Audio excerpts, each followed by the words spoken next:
Bonjour à tous. Parachat de cette semaine, la Parashat Vayigash, comme on a parlé longuement dans le cours déjà hier soir. Vous pouvez voir un replay sur l'application eTorah, E-T-O-R-A-H, sur Google et Apple. Téléchargez l'application. Aujourd'hui, on va parler sur toute une autre histoire, qui est encore une fois dans la Parashat, mais qui est le lien entre deux personnages.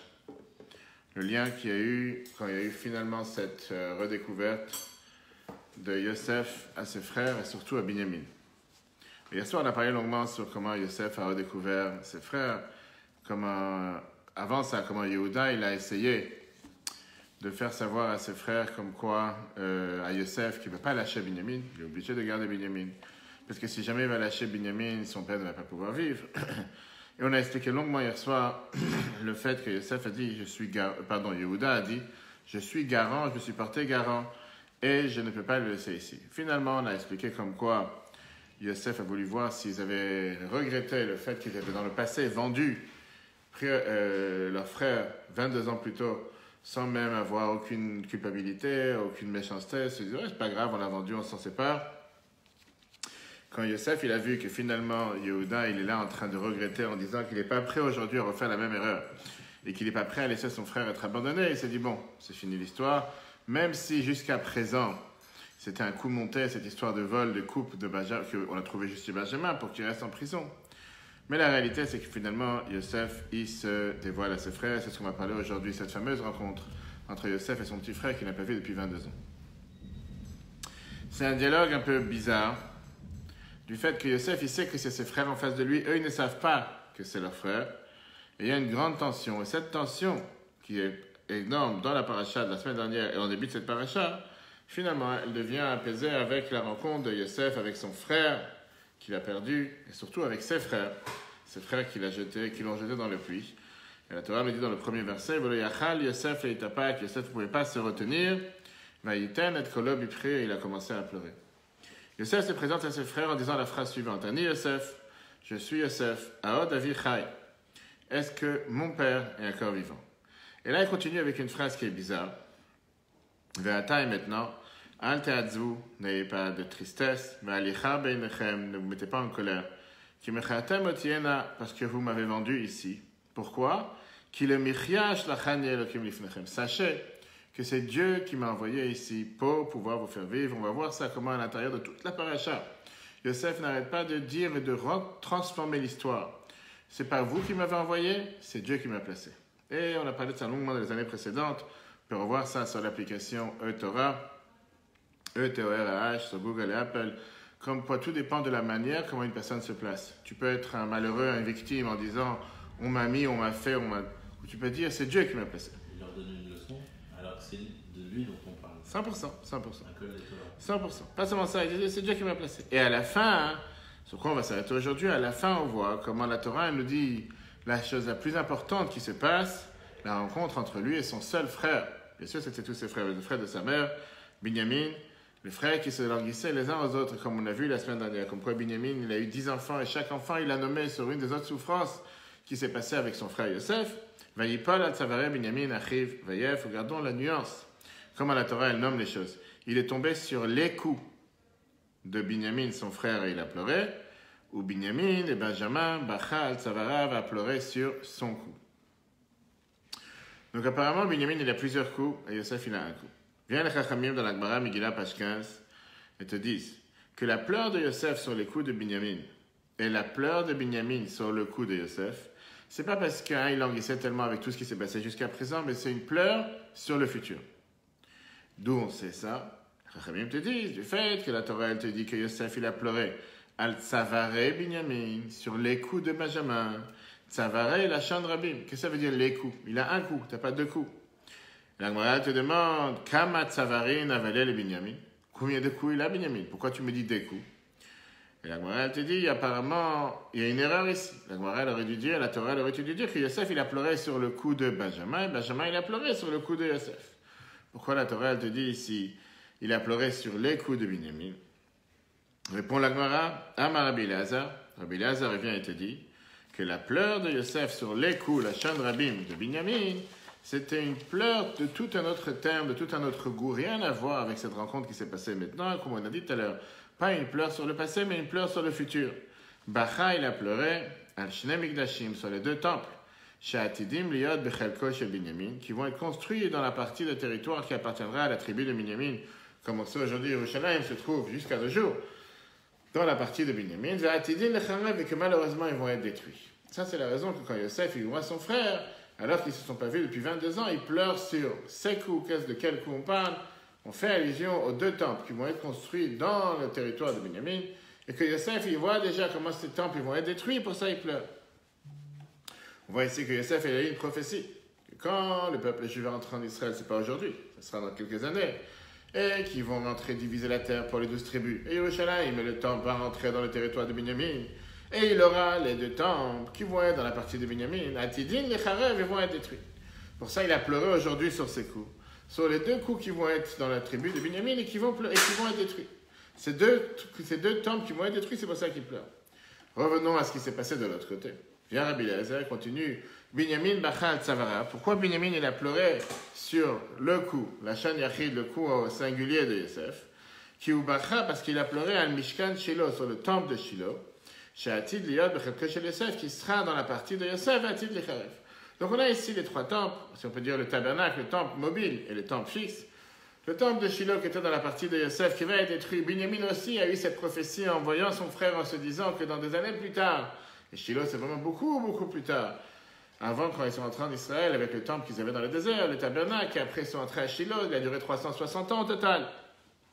On verra comment ce temps.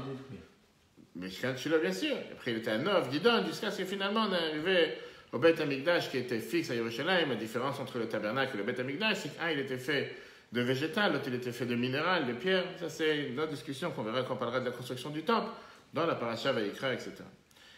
Et pardon, dans les quatre dernières parachiotes, Troumat et Tzavé, il y a quelques coudées de Shemot. On parlera là-bas de la construction du temple, on verra la différence, etc. Donc si on résume ce que la Gemara nous dit, pourquoi la rencontre de ces 2 frères qui ne se sont pas vus depuis 22 ans, un il pleure contre l'autre, sur le cou de l'autre, en disant que Yosef il a pleuré sur les coups de Binyamin, et Binyamin il a pleuré sur le cou de Yosef, parce que Yosef a vu que chez Binyamin, dans son territoire, il va avoir 2 temples qui vont être détruits. Yosef il a vu que dans le territoire de Binyamin, Binyamin il a vu que dans le territoire de Yosef, il y aura le tabernacle, le Mishkan, Shiloh qui va être détruit, pour ça les 2 ils se mettent à pleurer. Enlevons maintenant tous les détails, puisqu'on n'a pas le temps de commencer à rentrer dans tous les détails. Quel rapport? Tu n'as pas vu ton frère depuis 22 ans, tu as que ça à pleurer. Ça, c'est notre explication. On va s'arrêter aujourd'hui sur un discours du Rabbi magnifique, qui t'explique pourquoi tout d'un coup le temple est comparé au cou. Quel rapport avec le cou et les temples? Parce qu'ils ont pleuré sur les coups. Le cou, tu dis que c'était le temple. On voit que ce n'est pas seulement ici que la Torah fait allusion au temple avec le cou. La Torah fait allusion au temple aussi. Dans le Midrash, on raconte dans le Midrash Rabbah sur Shir HaShirim. Quand on dit le verset qui Migdal David Savarecha, comme la tour de David est ton cou, le Midrash Rabbah te dit qu'on parle ici du Beth Amikdash. Et le Midrash Rabbah te dit du temple, pourquoi le temple est comparé au cou? Mat Savarze, de la même manière que ce cou, Natun Begovo Shel Adam, il est placé dans la hauteur de l'homme. En général, le cou il est dans la partie le plus haut du corps. Car Beth Amikdash, pareil, le temple, Natun Begovo Shel Adam, il est placé dans la hauteur du monde. Ok. Explication simple, le fait que le cou il est en général dans la hauteur du corps, le Beth Amikdash il est dans la hauteur du monde. On sait que la Torah considère que Eretz Israël Gavoa Mikol Haratzot. La terre d'Israël est plus élevée que toutes les terres. Yerushalayim est plus haut que toutes les terres d'Israël. Même si aujourd'hui, quand on voit, tu prends la route, que ce soit la route 1 ou la route 440, j'ai oublié déjà 443 pour aller à Jérusalem, tu vois comment les camions ils peinent à monter dans les montagnes. Même si j'ai toujours eu la question, quand on te dit que Beth Amikdash il est le plus haut dans Jérusalem, et la réalité aujourd'hui, que quand tu vas vers le Kotel, tu n'arrêtes pas de descendre. Tu n'es pas en train de monter. C'est une question qu'on verra un autre jour. En tout cas, la Torah te dit que pourquoi le cou il est comparé au Beth Amikdash, le temple, du fait que le Beth Amikdash c'est l'endroit le plus haut du monde, matériellement et spirituellement, et pareil, quand on parle du cou qui est la partie la plus haute du corps. Sauf que le Rabbi te dit, je ne suis pas d'accord. Parce que si tu parles de la partie la plus haute du corps, la partie la plus haute du corps n'est pas le cou, c'est la tête.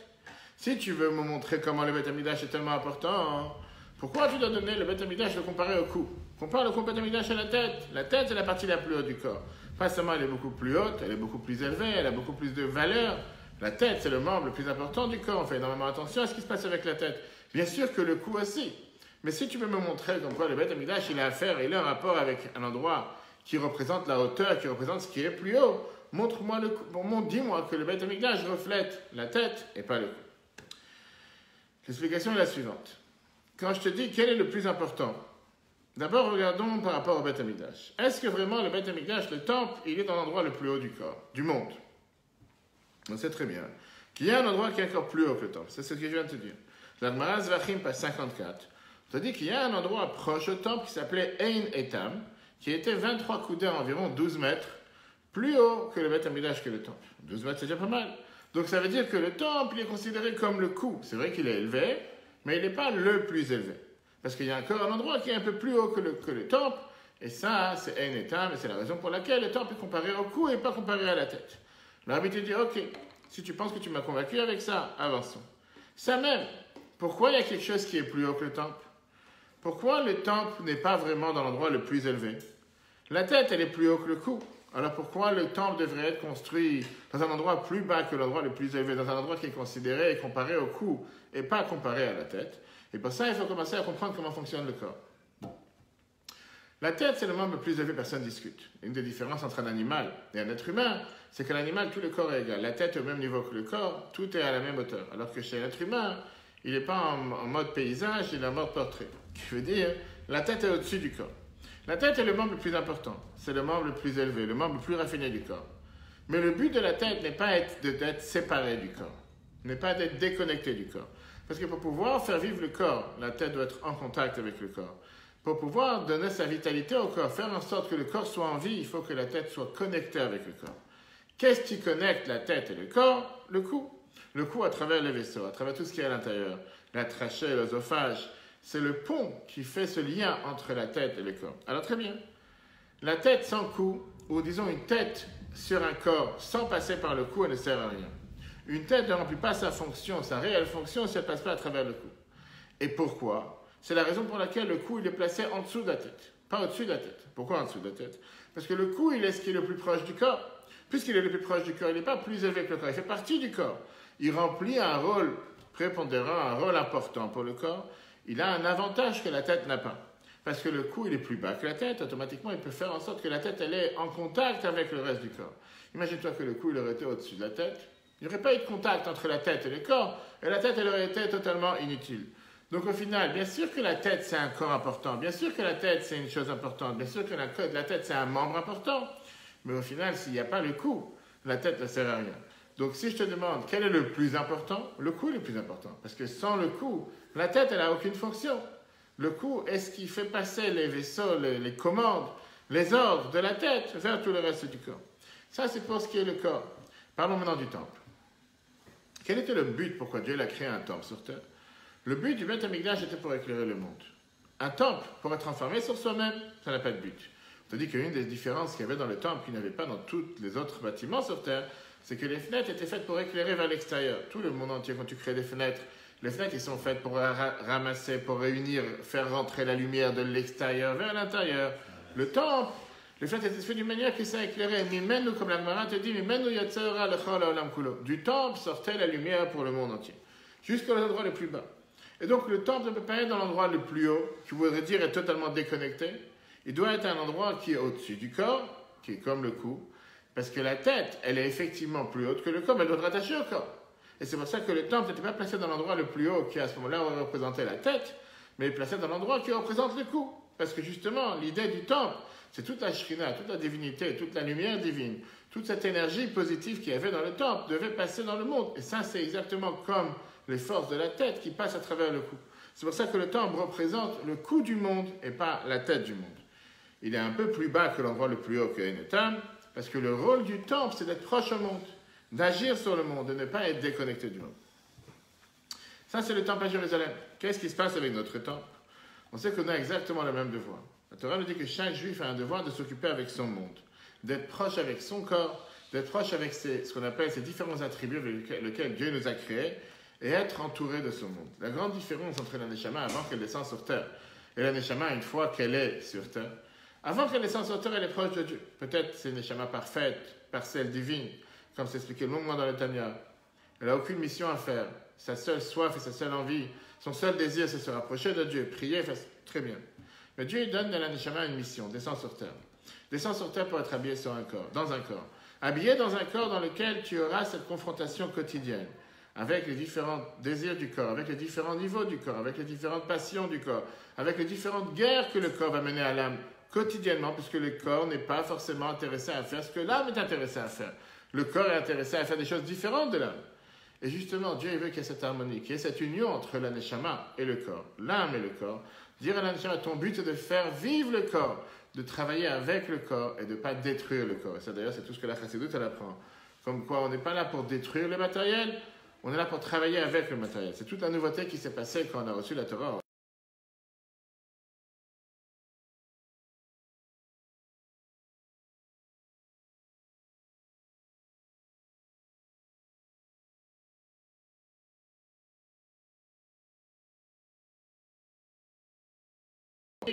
Il doit avoir ce mélange entre le matériel et le spirituel. Il doit avoir ce mélange entre le haut et le bas. Il ne peut pas y avoir un moment dans lequel le matériel est déconnecté du spirituel. N'importe quelle chose matérielle que nous faisons doit forcément être connectée avec le spirituel. Un simple manger, boire, dormir, se reposer, se promener, peu importe ce que tu fais de matériel, doit être connecté avec le spirituel. Ok. De la même manière que dans le temple, le rôle du temple c'était un coup qui était là pour faire passer la lumière divine dans le monde. Comme le coup qui sert à faire passer les commandes de la tête, la vitalité de la tête dans le corps, pareil pour chacun d'entre nous. Chacun d'entre nous a le devoir de faire exactement la même chose avec son temple.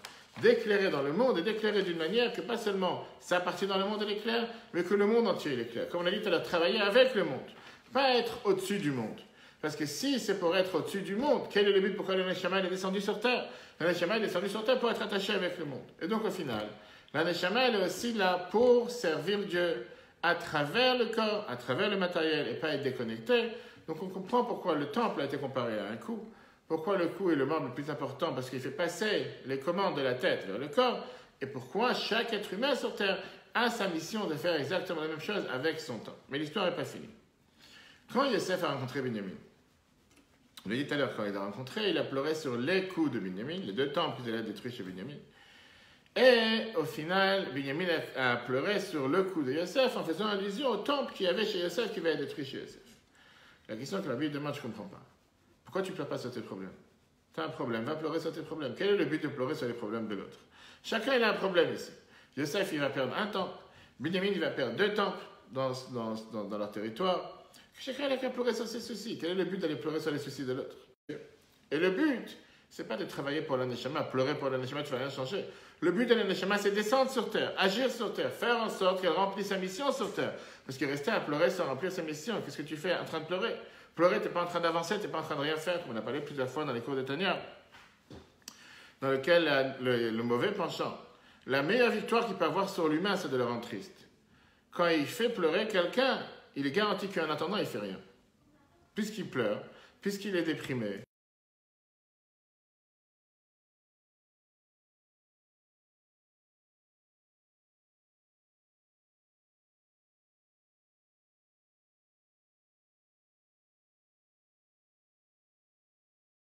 contre le corps, travailler avec le corps et pas être contre le corps. Et c'est la raison pour laquelle cette Neshama est descendue dans le corps pour le faire travailler. Quand je vois que mon temple est en train de détruire, va faire quelque chose. Bouge. Qui t'a demandé de rester sans rien faire? Qui t'a demandé de pleurer? Ton temple est en train de détruire, va agir. Quand je vois que c'est le temple de mon ami qui est en train de se détruire, qu'est-ce que je fasse? Pas forcément que je peux aider. Mais au moins je verse une larme, au moins ça me fait de la peine que cette situation elle est mauvaise.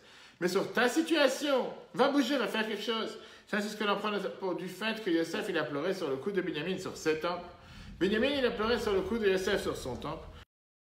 Quand je vois qu'il y a un problème avec mon temple, va pas pleurer. Va agir, bouge, fais quelque chose. Ça, c'est ce qu'on a dans les paragraphes. Sur mon temple, ça ne suffit pas de pleurer. Quand mon temple se détruit, quand moi j'ai un problème, quand moi je dois agir, je dois le construire, je dois tout faire pour l'avancer. Pas commencer à pleurer, pleurer, ça ne va rien faire. Sur le temple de mon ami, que je ne sais pas forcément si je peux faire quelque chose, au moins je vais pleurer, je vais montrer que je m'associe à sa peine. Mais sur tes soucis, il va agir. Et c'est une leçon majeure, parce que combien de fois des gens te disent, qu'est-ce que tu veux que je fasse? Je me suis levé en retard, je n'ai pas été éduqué dans une école juive, je n'ai pas été religieux, mes parents ne sont pas religieux. Des histoires à longueur de journée qui fait que la finale, je ne dois rien faire. Quand la Torah te dit ça, c'est bien, toutes ces bonnes excuses, ou ce qu'on appelle dans la Mishnah les kafsrut, juger l'autre pour le bénéfice du doute, juger l'autre pour un mérite, ça c'est bien pour l'autre. Mais pour toi, va agir, bouge et fais quelque chose.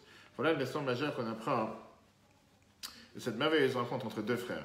Après 22 ans qu'ils ne se sont pas vus, et qu'apparemment chacun il aurait pu pleurer sur ses soucis. Chacun il aurait pu se lamenter sur les problèmes qu'il a. Yosef, que j'ai pas vu mes parents pendant 22 ans, tu n'as pas été à mon mariage, tu n'as pas vu mes naissances de mes enfants, peu importe, chacun il avait quoi se lamenter. À la place, chacun il a préféré agir sur ses soucis, sur ses problèmes. En 2 mots, remplir sa mission sur terre.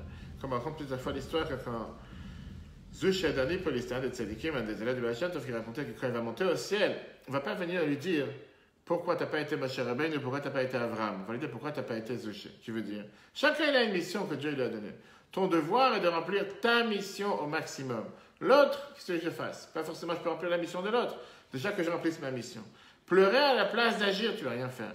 Sois en action, quand tu seras en action, tu es garanti que Dieu va t'aider à agir, à faire en sorte qu'il n'y aura aucun souci, aucun ennui, et que tout va disparaître. Ça, c'est la lumière de Hanouka qu'on vient de voir.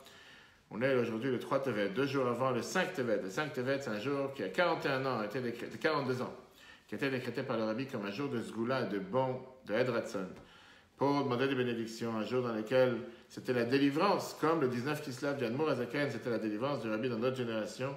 Un jour propice pour écrire Rabbi, profitons-en pour demander des bénédictions et réussir à faire venir, prendre toute cette lumière de Hanouka qu'on a pris pendant 8 jours. Et comme on dit que le budget de Hanouka éclaire éternellement, faire entrer cette lumière dans tout l'hiver. Le mois de Tevet, c'est vrai que c'est un mois en général où il n'y a pas de fête, même s'il y a les premiers jours avec Hanouka. Un mois, il y a le jour de deuil sur la destruction du temple, la première brèche qu'il y a eu dans la muraille de Jérusalem, le jeûne du Tevet, mardi prochain, dans une semaine. Que Dieu fasse qu'on puisse se réunir avec Mashiach à Jérusalem. Et à ce moment-là, les jours de jeûne se transformeront en jours de joie. Le cours sera en replay sur l'application eTorah, E-T-O-R-A-H, sur Google et Apple. Très bonne journée à tous. Le cours est dédié à Chayam Mishka Bat Simcha, qui est son anniversaire aujourd'hui pour une longue vie et une bonne santé et que de bonnes nouvelles pour tous. Téléchargez, commentez et à très bientôt.